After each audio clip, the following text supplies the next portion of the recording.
ऐसा प्रतीत हुआ सभी लोगों को। आज आहत इसलिए ज़्यादा हुए कि आज शहीद आज़म भगत सिंह का जन्मदिन था। आज हमें अपने गौरवशाली इतिहास पर हमें ये लगता था कि हमारे कोई बड़ी गाथा लिखी जाएगी, लेकिन बड़ी शर्मनाक गाथा लिखी गई। सभी लोगों के सामने अपने आर्मी के जवानों को हथियार रखना पड़ा और अपनी जो सुरक्षा का घेरा था पर्सनल, उस पर विश्वास हुआ, लेकिन आर्मी के जवानों पर हमने विश्वास नहीं किया। मुझे लगता है ये बीजेपी के लिए बहुत बड़ी शर्मनाक बात है and shame on BJP for such kind of actions. और क्योंकि मुझे लगता है, मुझे गर्व है मेरे अपने हिंदुस्तान के फौजियों पे, उनकी पूरी आर्मी पे, पर जो आज कार्य हुआ है ये बेहद निंदनीय और अफसोसजनक है, शर्मनाक है। और इसके लिए मुझे लगता है कि बीजेपी के जो प्रधानमंत्री हैं और जेपी नड्डा हैं, अमित शाह जी हैं, इनको देश से माफ़ी मांगनी चाहिए। और राजनाथ सिंह जी, आपको भी माफ़ी मांगनी चाहिए कि आप लोगों ने ये जो कार्य किया है कि अपने देश की फौज के फौजियों से जो आपने हथियार रखवाए, उनको सरेंडर करवाया एक किस्म से, और वो जो चंद अपने साथ आए थे उन पर ज़्यादा भरोसा जताया।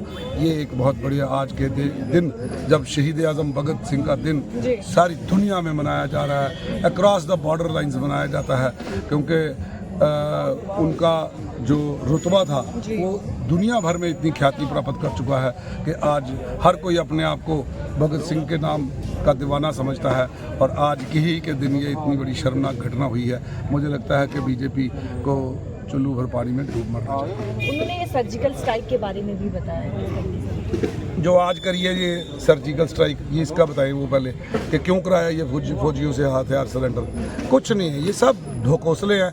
इन्होंने शहादत को बेचा है, इन्होंने शहीदों की शहीदी को बेचा है। हम आपको ये कहते हैं कि ये आप भगत सिंह तो चाहते हैं, लेकिन किसी पड़ोसी के घर में चाहते हैं, आप अपने घर में भगत सिंह नहीं चाहते। तो मुझे लगता है कि आज बीजेपी की ज़मीन जो है खिसक चुकी है। इन्होंने हमारी विडो की पेंशन छीन ली और किसी बीजेपी वाले लीडर ने शोर नहीं डाला। इन्होंने हमारे विकलांग की पेंशन छीन ली, हैंडीकैप की तो किसी ने उसको कोई आवाज़ नहीं उठाई। इन्होंने हमारे घरों में स्मार्ट मीटर लगाए तो किसी ने आवाज़, बिजली के जो नाजायज़ बिल हमारे घरों में भेजे गए और गरीबों को तंग किया गया।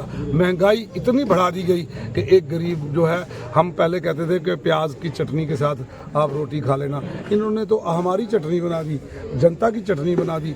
और दूसरा जो ये प्याज है, ये 12 रुपये का एक प्याज बन गया, 7 या 8 प्याज चढ़ते हैं 1 किलो में। तो मैं समझता हूँ कि आज इन्होंने ऐसी महंगाई कर दी है और ऐसे किसानों का वो दिवालिया निकाला है। और उन किसानों को जिनको ये वादा किया गया कि आपके खिलाफ जो केस होंगे वो वापस ले लिए जाएंगे, हम आपसे माफ़ी मांगते हैं, ना केस वापस लिए गए, ना उनकी किसी बात पे। हाँ, वो काले कानून उन्होंने लड़के वापस करवाए, क्योंकि वो कानून जो थे वो अंबानी और अडानी को ज़्यादा सूट करते थे देन द फार्मर।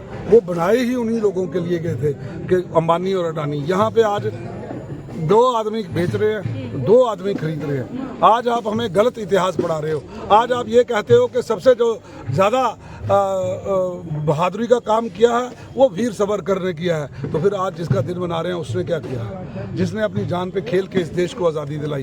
तो मैं समझता हूँ बहुत सारी बातें ऐसी हैं जो इतिहास के पन्नों पे गलत लिखी जा रही हैं और आने वाली नस्लों को गलत इतिहास पढ़ाया जा रहा है। और आप जिनको ये चाहिए था कि समाज को जोड़ने की बात करते, आज बीजेपी हिंदू और मुस्लिम की राजनीति करके, जब हिंदुस्तान और पाकिस्तान की राजनीति करके आप जो है अपनी राजनीति की रोटियां सेकना चाहते हैं। जो कोई बात करे कि आपस में दोनों मुल्कों की कोई जो है बातचीत के जरिए मसले को हल करना चाहिए, आप उसको देशद्रोही बोलते हो। लेकिन आपकी मर्जी करे, आप जहाज मोड़ के जाते हो, वहाँ केक काट के खाते हो, बिरयानी खा के आते हो, तो आप देशभक्त हो जाते हो।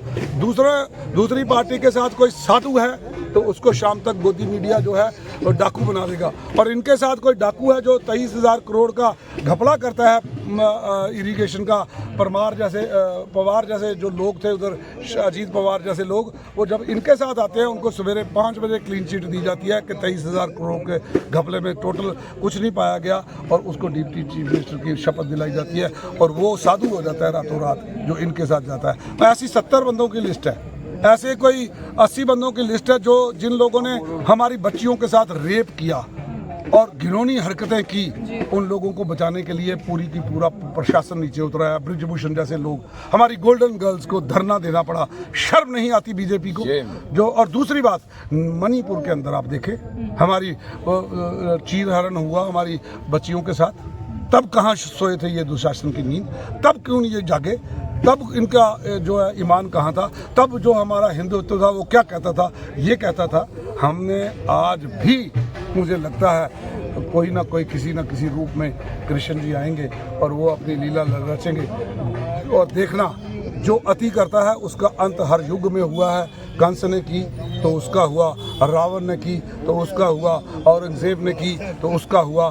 तो अत्याचारी का अंत जो है वो मेरा रब करता है। और मैं समझता हूँ कि बीजेपी ने जो पिछले 10 सालों में यहाँ पे कुशासन दिया है, यहाँ पे माइनिंग माफिया का, यहाँ पे लिक्कर माफिया का, यहाँ पे लैंड माफिया का, यहाँ पे कॉन्ट्रैक्टर माफिया का जो राज चलाया है, तो मैं समझता हूँ कि लोग उकता चुके हैं, तंग आ चुके हैं। हमारे 3500 स्कूल बंद हो गए और 100 दुकानें शराब की और खोल दी। इस मंदिरों के शहर को शराब के ठेकों का शहर बना दिया। दूधाधारी मंदिर है एक हमारा बड़ा आस्था का मंदिर है, उसके आसपास 4 शराब की दुकानें खोली। पंडित लगाना था तो जो मंत्र पढ़ के भगवान के साथ जोड़ता है श्राइन बोर्ड के अंदर, वो हमारे जम्मू का पंडित जो है, जो हमारा पढ़ा लिखा पंडित था, विद्वान था, उसको छोड़ के यूपी बिहार से लगाया गया श्राइन बोर्ड के अंदर। ये कहाँ की इंसाफ है? हमारी नौकरियों पे डाका डाला बीजेपी ने और बीजेपी खामोश रही। हमारे बच्चों की नौकरियां खा गए, हमें बेरोजगार कर दिया। आज ये कहते हैं 5 लाख नौकरियां देंगे। वो मैंने अभी बोला कि जिसने कभी मच्छर नहीं मारा वो मरने जीने की बात करता है, और बीजेपी ने जिन्होंने डेली वेजर का नहीं किया वो 5 लाख नौकरी देने की बात करता है। ये आज आपको सच्चाई नज़र आ रही है। लोग भी जाग चुके हैं कि लोग अब इनको मुंह तोड़ जवाब देंगे। इनकी जो सियासी ज़मीन है वो खिसक चुकी है, इनके झूठे वादे सामने आ चुके हैं, इनका दोहरा मापदंड। वो जो कहते थे मुंह में राम राम बगल में छुरी, लेकिन बीजेपी ने पौवा भी रखा साथ में, सारी शराब की दुकानें खोली। तो मैं समझता हूँ कि आज बीजेपी टोटली एक्सपोज्ड है और ये एक भारी हार होने जा रही है बीजेपी की। और बीजेपी जो है यहाँ से हमेशा के लिए हमेशा के लिए सत्ता से बाहर हो जाएगी और दोबारा हिस्ट्री में कभी दोबारा रिपीट नहीं होगी, ऐसा मेरा मानना है और मेरे विश्वास है लोगों पे, क्योंकि लोग जाग चुके हैं। चलिए, बहुत बहुत शुक्रिया आपसे बातचीत करने के लिए।